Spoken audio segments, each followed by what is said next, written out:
4 ఏళ్ళు ఆగాలంటే ఓపిక పట్టాలి మీరు.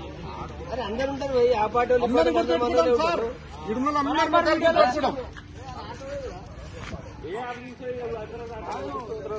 కొంచెమన్నా కాదు ఎవడం మూర్ఖుడు 60,000 చెప్తే ఇంకోటి మీకు సిగ్గు అనిపిస్తలేదా? కొంచెం చెప్తుంది ఇవన్నీ.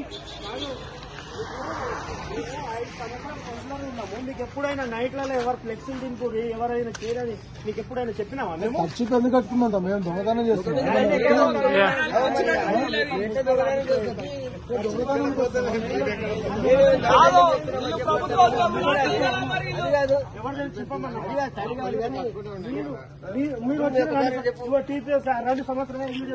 రెండు సంవత్సరాలు ఆయన వచ్చి ఎప్పుడైనా రాత్రిలో ఎప్పుడైనా ఇబ్బంది పెట్టినామా? రూలింగ్ ఉన్నప్పుడు కానీ ఇప్పుడు కానీ మా రూలింగ్ లో ఉన్నప్పుడు కూడా ఆయన సహకరించాలో రూల్స్ ప్రకారం తీసిరా. హలో ఇక్కడ వినండి ఒకసారి. హలో ఈడే కాదు మీరు రేవంత్ రెడ్డి గారు సీఎం కాకుండా ప్రోగ్రామ్ మీకు ఎవరైనా చెప్పిరా? అట్లా మీటింగ్లు పెట్టినప్పుడు వాళ్ళు ఇట్లా కాంగ్రెస్ వాళ్ళు మీటింగ్ పెట్టింది కదా రూలింగ్ గవర్నమెంట్ ఉన్నప్పుడు అప్పుడు మేము ఎప్పుడైనా ఇప్పుడు ఫ్లెక్సీలు చింపూరి పీకొప్పర్ అని చెప్పినామా? కేటీఆర్ వస్తుండు మా ప్రోగ్రామ్ మేము చేసుకుంటున్నాం, దానికి మీకు పంపించి దౌర్జన్యం ఏంది? అసలు మేము ఏ పార్టీకి వ్యతిరేకం అనలే కదా, ఆ పార్టీ ఈ పార్టీ అనలేము కదా. ఎందుకంటే ఇట్లా దౌర్జన్యం చేయకూడదు కదా. ఎవరి గ్రూప్ లో పెట్టండి కార్యకర్తలు గ్రూప్లలో పెట్టు ఏం మాట్లాడుతున్నాం పోతాను వాళ్ళ మనం తీసుకొని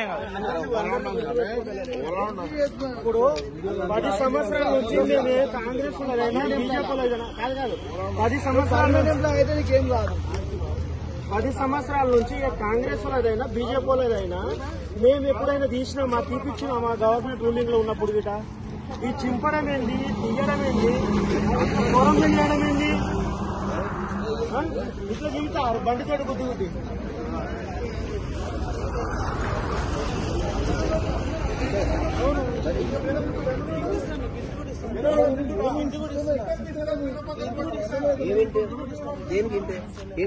మీకు ఎవరికైనా సంవత్సరాల నుంచి మమ్మల్ని పైకి ఆర్డర్ చేసి అసలు ఎన్ని చేస్తున్నారు చింపడానికి అన్నము అయ్యా ఇవ్వడం లేదంటారా?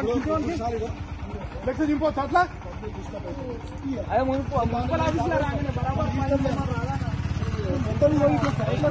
ఓటు చేయమంటుండు. అసలు ఈ సిస్టమ్ ఏందో నాకు అర్థమైతే లేదు.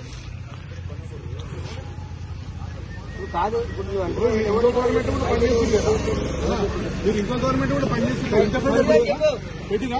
ఇంకోటి ఎన్ని రోజులు ఉంటుంది రాదా? అప్పుడు నేను చెప్పలేమా?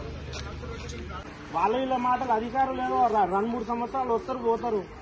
వాళ్ళ మాటలని మీరు మాకు తెలియకుండా ఇట్లా చేసిరనుకో నెక్స్ట్ ఒకరు ఉంటారు.